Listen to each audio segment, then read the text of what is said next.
এত সুন্দর যে বলে শেষ করতে পারবো না। আলহামদুলিল্লাহ।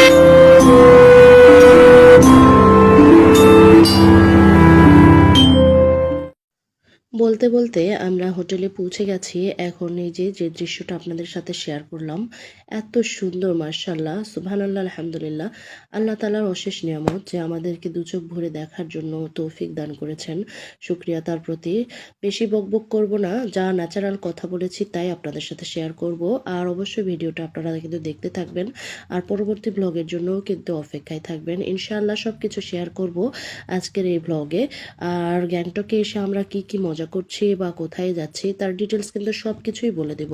আর গ্যাংটকে এসে কোথায় কত খরচ হবে, কিভাবে ঘোরাফেরা করবেন, আর যেহেতু আমরা ফরেনার বাংলাদেশি, আমাদের জন্য কিন্তু অনেক রেস্ট্রিকশন রয়েছে, এগুলো কিন্তু অবশ্যই মাথায় রাখতে হবে, মনে রাখতে হবে। চলুন তাহলে শুরু করি এবং বকবক না করি, দেখতে থাকুন আপনারা সবাই।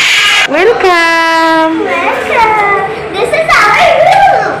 Come here. This is from here. This is the wardrobe.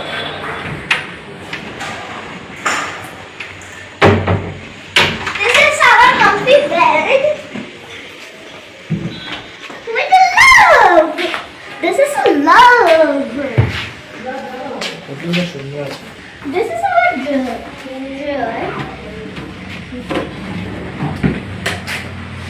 It has a light also.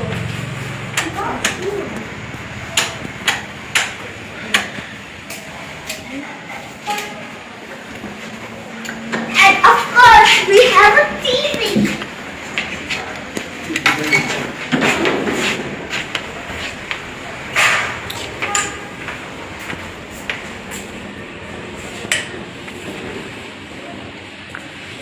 এখান থেকে ভিউটা এত সুন্দর, মাশাআল্লাহ। এখন বিকেল 5টা বাজে, আর আমরা হোটেলে এসে খাওয়া দাওয়া করে রেস্ট করে এখন যে পার্কে যাচ্ছি, চলুন তাহলে যাই।